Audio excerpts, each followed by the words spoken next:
What if I told you that a respected Jewish rabbi, on his deathbed, left behind a message so shocking that it sent waves through both Jewish and Christian communities worldwide? What if this message, sealed for over a decade, revealed something about Jesus that nobody expected to hear from a rabbi who spent his entire life studying the Torah? This isn't clickbait. This isn't fiction. This is a real story that happened, and what you're about to hear might change the way you see faith, prophecy, and the mysteries that connect us all. Stay with me, because what this rabbi revealed before December 22nd will leave you speechless. Introduction, setting the scene. Before we dive into this incredible story, I need you to understand something. This isn't about converting you to any religion. This isn't about telling you what to believe. This is simply about sharing a true story that millions of people around the world are talking about and letting you decide what it means to you. So grab a cup of coffee, get comfortable, and let me tell you about Rabbi Yitzhak Kadri, a man whose final words would echo around the world. Chapter 1. Who was Rabbi Kadri? Imagine living to be over 100 years old. Now imagine spending nearly every single one of those years studying ancient religious texts, praying, and guiding thousands of people in their spiritual journeys. That was Rabbi Yitzhak Kadri. Born around 1898 in Baghdad, Iraq, Kadri wasn't just any rabbi. He was considered one of the most prominent and respected rabbis in Israel. People called him a Kabbalist, someone who studied the mystical and spiritual side of Judaism. Think of it like being a spiritual detective, looking for hidden meanings in ancient texts that most people would just read at face value. The rabbi had a reputation that was almost legendary. People would travel from all over the world just to receive his blessing. Thousands would attend his weekly lessons. Politicians, celebrities, ordinary people, they all came to him seeking wisdom and guidance. What made him so special? Well, he had this incredible memory. He reportedly knew the entire Torah by heart. Imagine memorizing a book that's longer than War and Peace and being able to recite any part of it perfectly. That was Kadri. But here's what really set him apart. People believed he had a special connection to God. They believed he could see things others couldn't. Some claimed he had prophetic visions. Whether you believe in such things or not, the fact is that millions of people trusted him completely. By the time he reached his final years, Rabbi Kadri was like a living piece of history. He had witnessed the fall of the Ottoman Empire, the creation of Israel, wars, peace treaties, and technological changes that would seem like magic to someone from his birth year. And then, as he grew older and weaker, something changed. He started talking about the Messiah. Chapter 2. The Messiah, what does it mean? Now, let me pause here and explain something really important. If you're not familiar with Jewish beliefs, the concept of the Messiah might be a bit confusing. In Judaism, the Messiah isn't just some spiritual leader. The Messiah is the leader, the one who will bring complete peace to the world, rebuild the Holy Temple in Jerusalem, and gather all Jewish people back to Israel. It's a big deal. It's the big deal. For thousands of years, Jewish people have been waiting for the Messiah to come. Every generation has wondered, will he come in our lifetime? It's a hope that has kept the faith alive through persecution, exile, and unimaginable hardship. Now, Christians believe the Messiah already came in the form of Jesus Christ. This is actually the main difference between Christianity and Judaism. Jews are still waiting for the Messiah to arrive for the first time. Christians believe Jesus was that Messiah and that he'll return for a second coming. This difference has created a divide between the two faiths for nearly 2,000 years. It's been the source of debates, conflicts, and sadly, persecution throughout history. So when a highly respected Jewish rabbi starts talking about the Messiah, people listen. They listen very carefully. Chapter 3. The Vision. In the months before his death, Rabbi Kadri started telling people something extraordinary. He claimed that he had met the Messiah in a vision. Let that sink in for a moment. A 108-year-old rabbi, one of the most respected religious figures in Israel, was saying that he had seen the Messiah. Now, you might think people would be excited about this, and many were, But there was something about the way the rabbi was talking that made some people nervous. He seemed troubled. He seemed like he was carrying a heavy secret. The rabbi told his followers that the Messiah would not come until after the death of Ariel Sharon, who was the prime minister of Israel at the time. This was interesting because Sharon was very much alive and actively serving as prime minister. But Kadri said something else, something even more mysterious. He said he had written down the name of the Messiah, but this name was not to be revealed until 1 year after his death. Why wait? Why the secrecy? The rabbi never fully explained his reasons, but he was adamant. The name would remain sealed until the time was right. On January 28, 2006, Rabbi Yitzhak Kadri passed away at the age of approximately 108. His funeral was one of the largest in Israel's history. Somewhere between 200,000 to 300,000 people attended. The streets of Jerusalem were packed with mourners. It was like the whole nation stopped to say goodbye to this giant of faith. And with his death, the countdown began. 1 year until the note would be revealed. Chapter 4. The SEALED Message. Can you imagine the anticipation? For an entire year, people wondered. Rabbis debated. Students of Kadri tried to guess. What name had their beloved teacher written down? Some expected traditional names. Maybe Menachem, which means comforter in Hebrew. Maybe David, connecting to King David. Maybe something from ancient prophecies. The note was kept sealed, as the rabbi had instructed. His closest students guarded it carefully. They respected his wishes, even though the curiosity must have been overwhelming. During that year, people reflected on everything the rabbi had taught them. They remembered his wisdom, his kindness, his dedication to God. They wondered what final message he wanted to leave with the world. December 22nd came and went. That date had been mentioned in some of the rabbi's teachings, and people watched it carefully, but nothing obvious happened. The mystery deepened. Finally, when the year had passed, the time came to reveal the message. The note was opened. And what was written there shocked everyone. Chapter 5, The Revelation. Written in Hebrew, using a form of writing where the first letters of each word in a sentence spell out a name. The note said, Yarim Ham Vekiak Shidvero Veterado Amdim, which translates to, He will raise the people and confirm that his word and law are standing. But here's the thing that made headlines around the world. When you take the first letter of each word in that Hebrew sentence, it spells out YHOSHUA, or in English, YSHUA, or as we know it in the Western world, Jesus. A respected Jewish rabbi who had spent his entire life studying the Torah, who had dedicated over a century to Jewish learning and teaching, had written that the name of the Messiah was Jesus. Let me repeat that because it's so important. Rabbi Yitzhak Kadri wrote that the Messiah's name was Yeshua, Jesus. Chapter 6, The Aftermath. The reaction was immediate and intense. Some of Kadri's students insisted there must be a mistake. They argued the note couldn't be authentic. Our rabbi would never write such a thing, they said. Some claimed the note had been forged or misinterpreted. Others in the Jewish community felt betrayed. How could a man they trusted, a man they revered, write something that seemed to support Christian beliefs? But then there were those who looked at the note differently. Some saw it as a brave act of honesty from a man who put truth above tradition. Others saw it as a bridge, a possible way to heal the ancient divide between Judaism and Christianity. Christian communities around the world were amazed. Many saw it as confirmation of their beliefs from an unexpected source.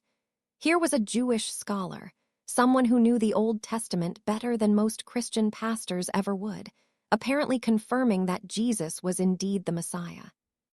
The Israeli media covered the story extensively. International news picked it up. Documentaries were made. Debates raged on television and radio shows. The internet exploded with discussions.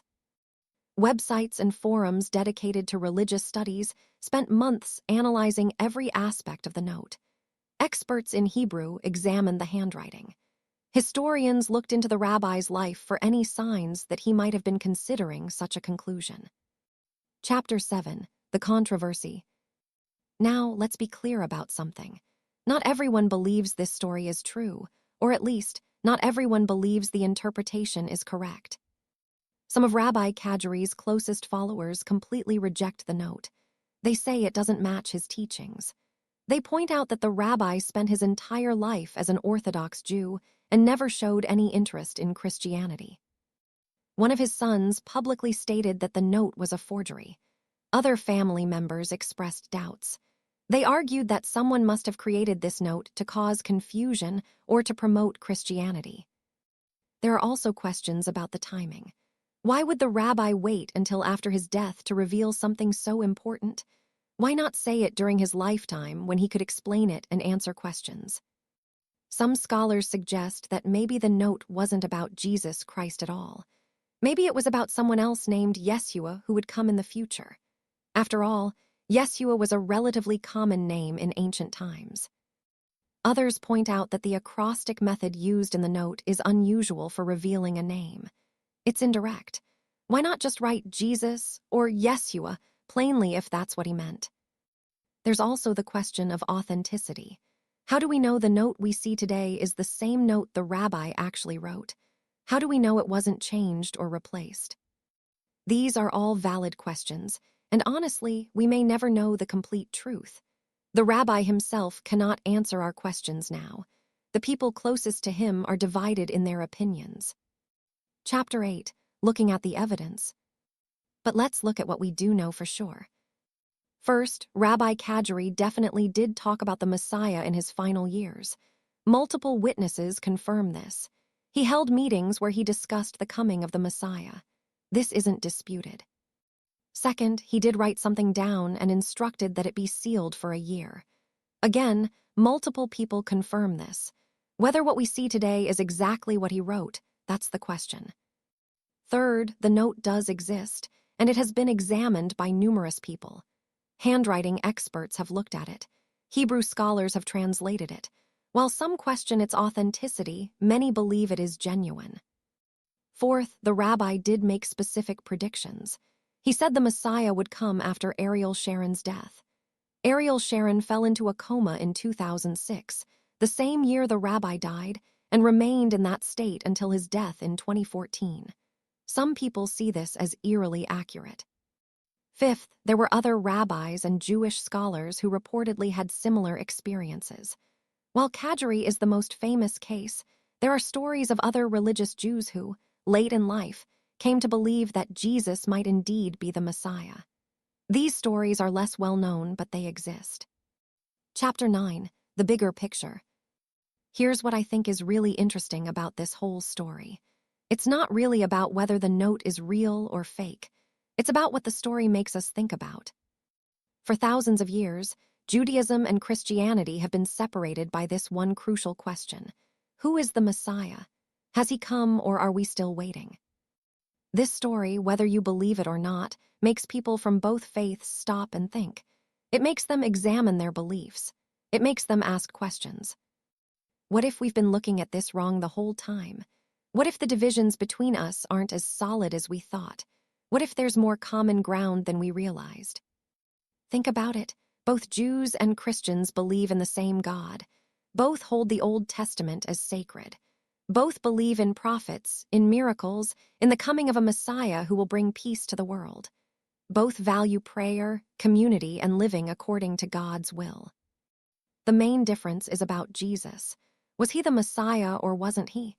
It's one of the biggest questions in human history. Rabbi Kadjari's note, if it's real, suggests that maybe, just maybe, the answer isn't as simple as Jews say no and Christians say yes. Maybe the truth is something that can surprise us all. Chapter 10. What about the date December 22 ND? Now, you might be wondering about December 22nd, the date mentioned in the title. Why is this date significant? In some versions of the story, the rabbi supposedly mentioned dates or timeframes related to the Messiah's revelation.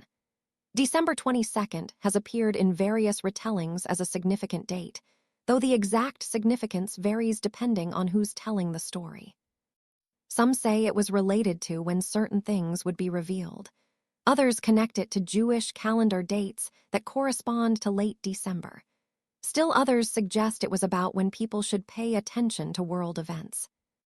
The truth is, the connection to December 22nd is less clear than other parts of the story. Different sources give different accounts. Some mention the date prominently, others don't mention it at all. What we can say is that the rabbi's teachings often involved dates and timing related to the Messiah's coming. He studied prophecies that talked about specific timeframes. Whether December 22nd was actually significant to him, or whether it became attached to the story later, is hard to determine. Chapter 11, Personal Stories. But here's where this story gets even more interesting. It's not just about an old rabbi and a mysterious note. It's about how this story has affected real people's lives. I've read countless testimonies from people who heard this story and were moved by it. Some were Christians who felt their faith was strengthened. They saw it as unexpected confirmation from someone they never expected to agree with them.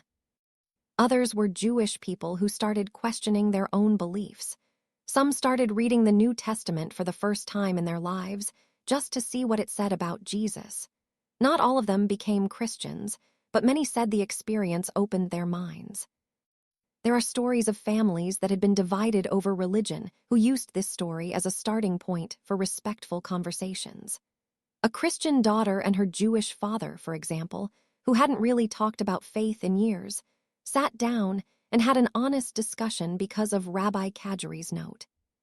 Some people have reported having their own spiritual experiences while contemplating this story.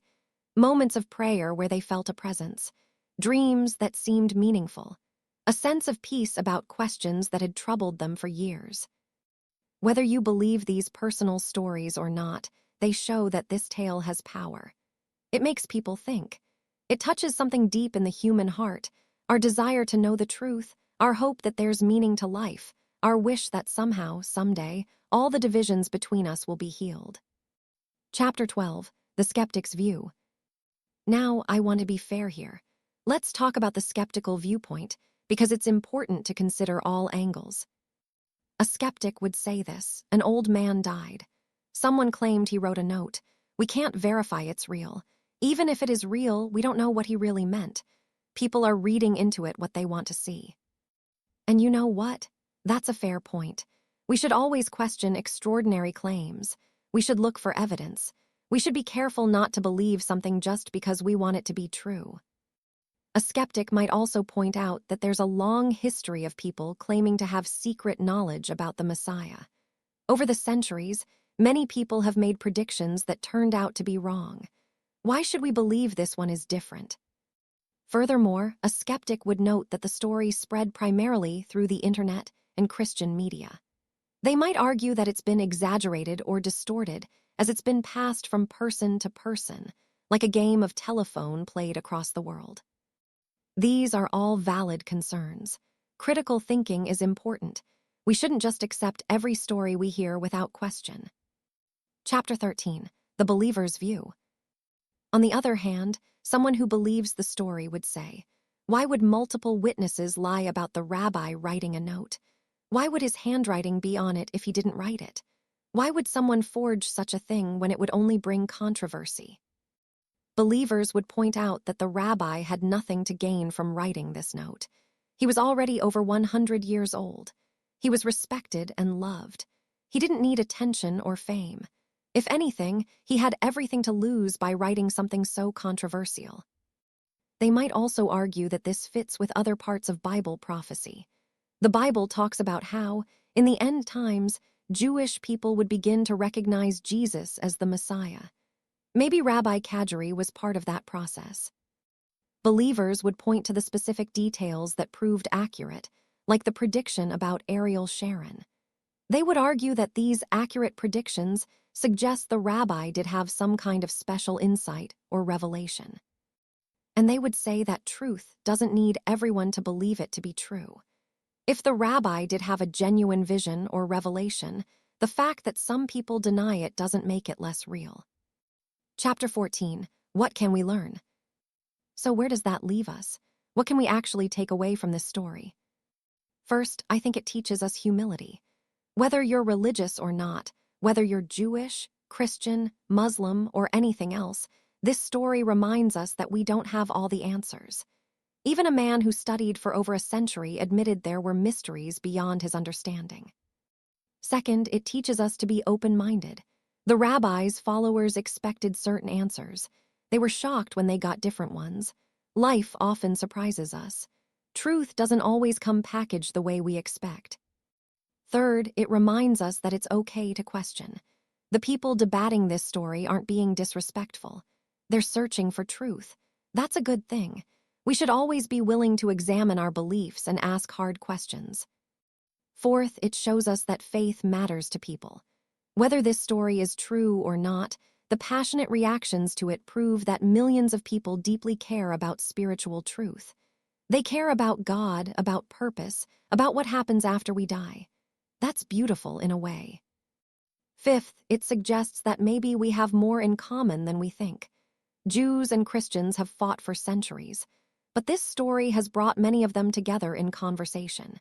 It's shown that despite differences, there's a shared desire to understand God's plan. Chapter 15, The Mystery of Faith. You know what I find most fascinating about this whole thing? It's the mystery itself. We live in an age where we think we can Google anything and get an instant answer. We think we can fact-check everything and know for certain what's true and what's false. But stories like this remind us that some things remain mysterious. Did Rabbi Kadri really have a vision? We can't climb into his head and see what he experienced. Did he write that note? We can't travel back in time and watch him write it. Was he right about the Messiah? Well, that's the ultimate question, isn't it? And maybe that's okay. Maybe the mystery is part of the point. Faith isn't about having all the answers. It's about trusting even when you can't see the whole picture. It's about taking that step into the unknown and believing there's solid ground beneath your foot. Whether you're Jewish, Christian, or anything else, faith requires courage. It requires humility. It requires admitting that you might not know everything. Chapter 16, Bridging the Divide. One of the most beautiful things that's come from this story is the conversations it started. I've heard about study groups where Christians and Jews sit together, reading both the Old and New Testaments side by side, discussing what they mean. These groups aren't trying to convert each other, they're just trying to understand. I've read about rabbis and pastors who have become friends because of their mutual interest in this story. They visit each other's congregations. They learn from each other.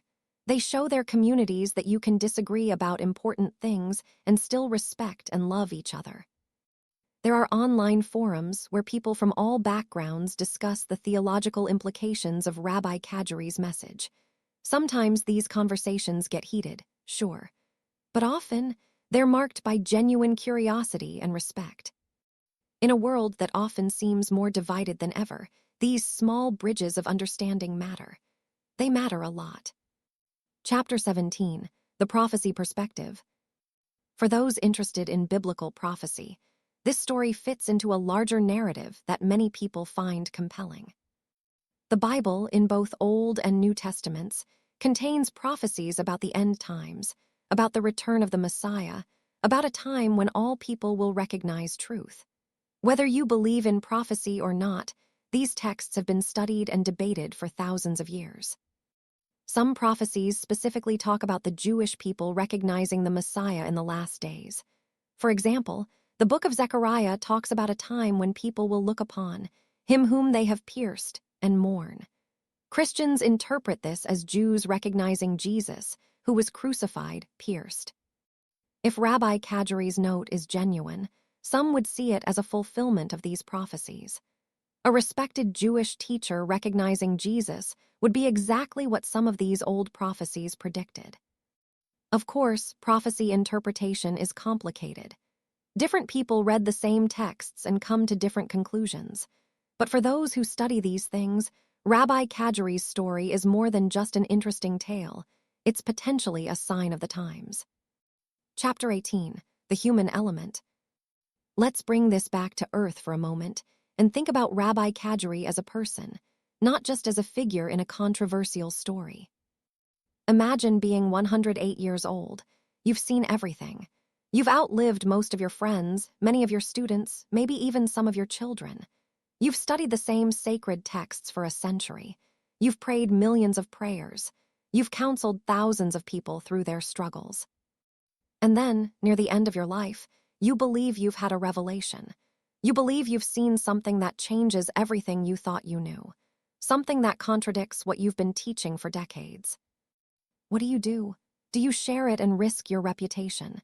Do you keep it secret and take it to your grave? Do you write it down but ask for it to be revealed after you're gone so you don't have to face the consequences?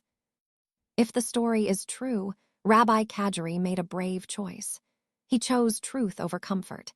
He chose to leave a message even though he knew it would be controversial.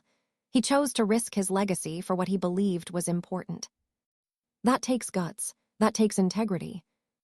Whether you agree with his conclusion or not, you have to respect that kind of courage. Chapter 19. What would Jesus say? Here's an interesting thought experiment. If Jesus were here today, what would he say about this whole controversy? Based on what we know about Jesus from the Gospels, I think he might say something like this. Why are you arguing about a note when you could be focusing on loving God and loving each other? Why are you divided over my name when I came to bring people together? Why are you fighting over who's right when you could be helping those who are suffering? Jesus was famously critical of religious people who got so caught up in rules and arguments that they forgot what really mattered. He valued compassion over correctness. He valued mercy over being right. So maybe the real message isn't about whether the note is authentic. Maybe it's about what happens when we let this story change us for the better. If it makes Christians more respectful of Jewish people and their faith, that's good. If it makes Jewish people more curious about Jesus, that's their journey to take. If it makes all of us more humble about our own knowledge and more open to mystery, that's progress. Chapter 20. The Ripple Effect. Stories have power. They spread. They change as they spread, but they also change the people who hear them. This story about Rabbi Kadri has rippled out across the world. It's been told in churches and synagogues. It's been debated on podcasts and YouTube channels. It's been written about in books and articles. Each person who hears it takes something different from it. For some, it strengthens their faith. For others, it raises questions. For still others, it's just an interesting tale that makes them think. But all those individual reactions add up to something larger. They create conversations. They create connections. They create moments where people stop and think about the big questions of life. In our busy, distracted world, anything that makes people pause and contemplate meaning and purpose and truth, that's valuable. Closing THOGHTS. So here we are, at the end of this long journey through an extraordinary story. Is it true? I can't tell you that for certain. Nobody can, really. We have evidence that points in different directions. We have passionate believers and passionate skeptics. We have a mystery that may never be fully solved. But here's what I can tell you. This story matters to people. It touches something deep. It asks questions that humans have been asking for thousands of years. Who is God? What does God want from us? How can we know the truth? Is there really a plan for humanity? Rabbi Yitzhak Kadri lived an extraordinarily long life. He studied, he taught, he prayed, he guided others. And at the end of that long life, he left us with a mystery that continues to intrigue and inspire people around the world. Whether his note was a revelation from God, a personal conclusion from decades of study, or something else entirely, it's sparked conversations that matter. It's brought people together who might never have talked otherwise. It's made people examine their beliefs and ask hard questions. And maybe that's enough. Maybe that's exactly what was supposed to happen. As for you, the person watching or reading this right now, what you do with this story is up to you. Maybe it resonates with something you already believe. Maybe it challenges you. Maybe it just makes you curious. Whatever your reaction, I hope it's made you think. I hope it's reminded you that there are still mysteries in this world. I hope it's shown you that people across different faiths are searching for the same things: truth, meaning, connection, and hope. The rabbi's message, whatever it truly was, reminds us that we're all on a journey. We're all seeking. We all want to understand our place in the universe and our relationship with the divine. And in that seeking, we're more alike than we are different. Thank you for taking this journey with me through this remarkable story. Whatever you believe, whatever your faith or lack thereof, I wish you well on your own search for truth. Keep asking questions. Keep seeking answers. Keep your heart and mind open to mystery. Because who knows, the truth might surprise us all.